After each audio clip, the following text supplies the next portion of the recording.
We are under attack.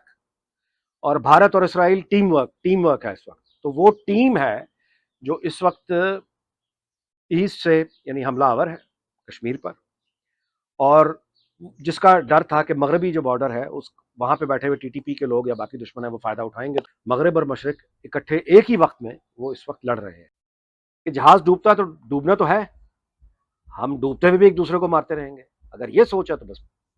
हमारे वजीर दाखिला जनाब मोहसिन नकवी साहब बिल्कुल लेटे हुए हैं, लेकिन आज इनकी आवाज़ कैसी है?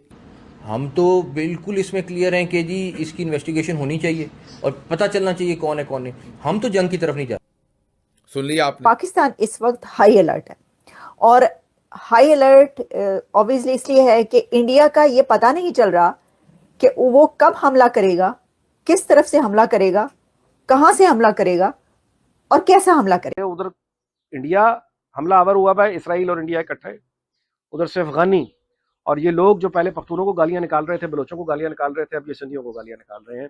और सिंध की तरफ से भी हालात अच्छे नहीं है। पाकिस्तान को इस बेवकूफी की कीमत चुकानी पड़ गई। पाकिस्तान की सेना का ध्यान एलओसी पर था, लेकिन इसी का फायदा उठाकर बलूचों ने पाकिस्तानी सेना पर बहुत बड़ा हमला कर दिया। बलूचिस्तान के फ्रीडम फाइटर्स ने पाकिस्तानी सेना के 10 से 15 सैनिक मार दिए हैं। इसका सीधा मतलब यह है कि बलूचिस्तान लिबरेशन आर्मी ने थोड़ा और हिस्सा पाकिस्तान के कब्जे से खींच लिया है।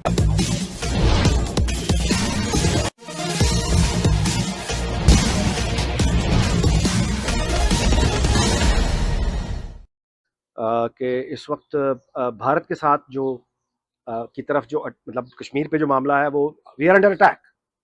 और भारत और इसराइल टीम वर्क है इस वक्त। तो वो टीम है जो इस वक्त ईस्ट से यानी हमलावर है कश्मीर पर, और जिसका डर था कि मगरबी जो बॉर्डर है उस वहां पे बैठे हुए टीटीपी के लोग या बाकी दुश्मन है वो फायदा उठाएंगे। मगरब और मशरिक इकट्ठे एक ही वक्त में वो इस वक्त लड़ रहे हैं। तासुब की इंतहा ये है कि एक तरफ से उधर इंडिया हमला आवर हुआ है, इसराइल और इंडिया इकट्ठे, उधर से अफगानी, और ये लोग जो पहले पख्तूनों को गालियां निकाल रहे थे, बलोचों को गालियां निकाल रहे थे, अब ये सिंधियों को गालियां निकाल रहे हैं। और सिंध की तरफ से भी हालात अच्छे नहीं है। मैं तफसील अब क्या मतलब है, नहीं है अच्छे। वहां पे एहतजाज ऐलान हो गया है कि हम नहरें नहीं निकाल रहे, उसके बावजूद वहां पे यकीन करने को तैयार कोई। बलूचिस्तान का मामला यह है कि मैं आज आपसे गुजारिश करूंगा कि असद तूर ने जो आज व्लॉग किया है, मैं हैरान हो गया उसका व्लॉग सुन के, क्योंकि मैं अब सियासी पंडित, बड़े बड़े सीनियर लोग, मैं उनके साथ राब्ते में रहता हूँ, साथिज़ा के साथ राब्ते में रहता हूँ सीखने के लिए।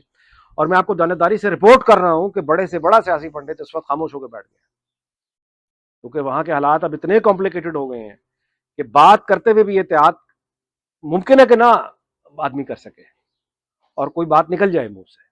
और इस वक्त मतलब जितने असातिज़ा मैंने उनसे बात की कि आप उस तरह से क्यों नहीं बात करें, उनका जवाब यह था कि अब बात करके क्या, बातों का वक्त चला गया, अब तो जो होना है वो हो रहा है। हनीफ अब्बासी हुकूमत का वजीर है और उसने ये बयान दिया कि हिंदू बनिया याद रखे कि पाकिस्तान ने एटम बम बिला वजह नहीं रखे हुए।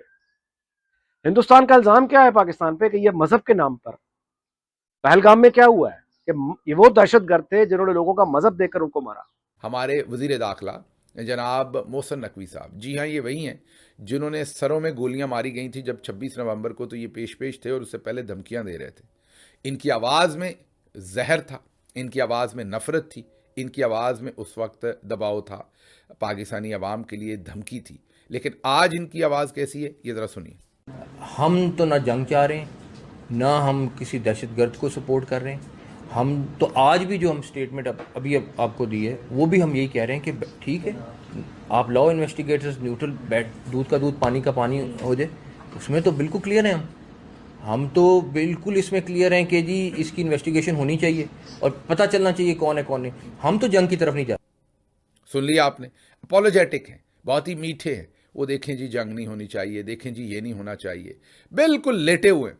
एक तरफ ये सूरत हाल है, दूसरी तरफ आपको ये बताते हैं, दूसरी तरफ ख्वाजा मोहम्मद आसिफ साहब ने भी नया पैंतरा बदला है और उन्होंने कहा है कि हमारी तरफ से ऑफ़र है कि पहलगाम वाक़े की बिल्कुल तहकीकात कराएं और आज़ादाना करवाएं।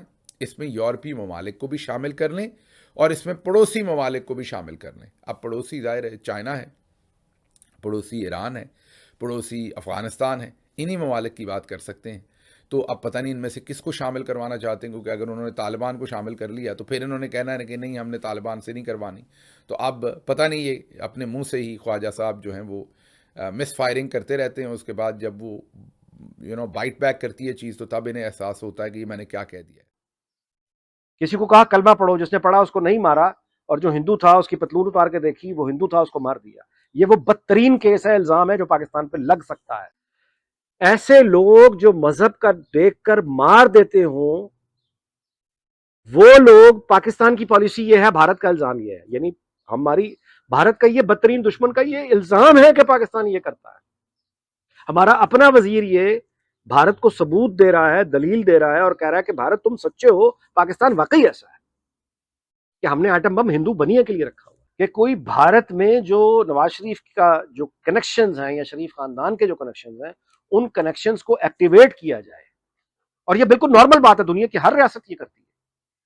कितने भी आप हालत जंग में हो तो वहां पे मौजूद जो लोग जिनके यानी दूसरे मुल्क में कनेक्शंस मौजूद होते हैं, उनको एक्टिवेट किया जाता है। एक बैकडोर डिप्लोमेसी होती है, उनसे बात की जाए, उनको ठंडा किया जाए, जंग को रोका जाए। ये एफर्ट, अब ये अगर रीजन आप तुम्हें समझ आ जाती है, ठीक है कि वज़ीर आला की अगर मुलाकात हुई है तो इस वजह नवाज शरीफ के वापसी, हंगामी वापसी, समझ आ जाता है कि आप इस फैमिली के जो कनेक्शन है भारत, उनको इस्तेमाल करके, या जो इज्जत है भारत में उसको इस्तेमाल करके टेंशन खत्म करने की बात करें, कम करने की बात करें। ये समझ आ जाती है बात। अब ये एफर्ट कामयाब होती है नहीं होती, दैट इज समथिंग बिल्कुल अलग मौजूद है। और जाहिर है कि ये एफर्ट कामयाब नहीं होगी, मुश्किल काम है इस सूरत हाल से निकलना, लेकिन कोशिश तो करें। अब भी आपस में अगर लड़ते मरते रहना है तो उसका मतलब है कि कहीं ना कहीं ज़हनी तौर पर ये सब लोग तैयार हैं कि जहाज डूबता है तो डूबना तो है, हम डूबते हुए भी एक दूसरे को मारते रहेंगे। अगर ये सोच है तो बस।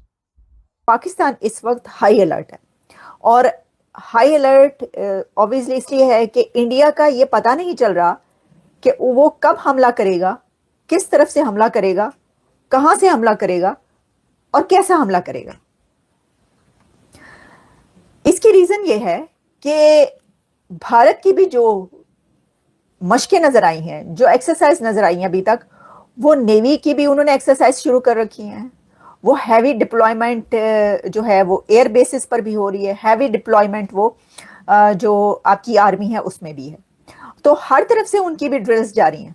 तो इसलिए ये समझ में नहीं आ रहा कि किस तरफ से हमला होगा। देखिए ना, हमला जिसने करना होता है उसकी तरफ से जो है ये पता चलना चाहिए कि कहाँ पे होना है, तभी आप अपने उस एरिया को प्रोटेक्ट कर पाएंगे।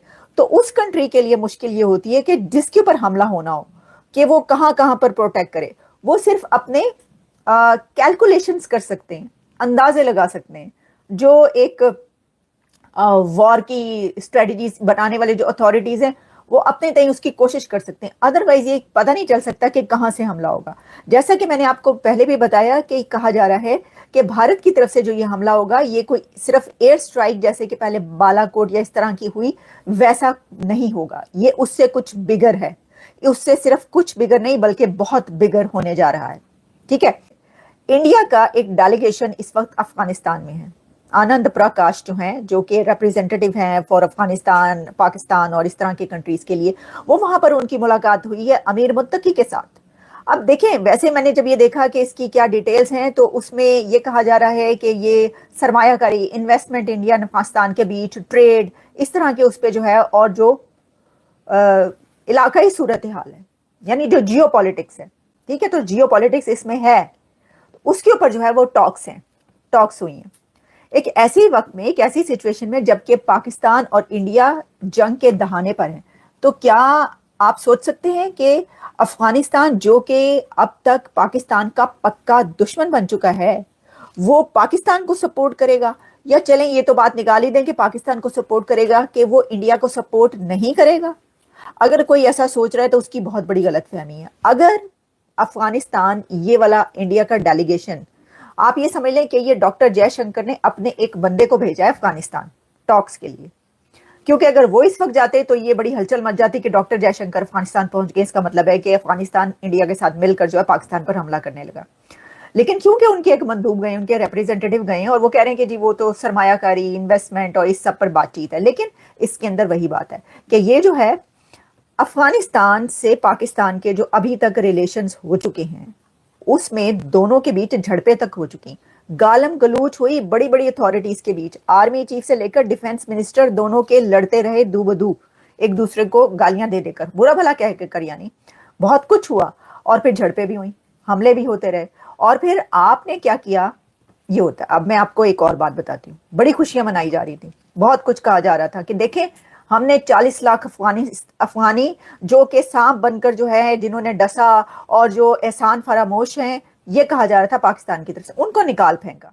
आप अगर हमसे जुड़ा रहना चाहते हैं तो कृपया मेरे चैनल को सब्सक्राइब करें तथा बेल आइकन भी दबा दें ताकि नई वीडियो की जानकारी तुरंत आप तक पहुंच जाए। धन्यवाद। जय हिंद।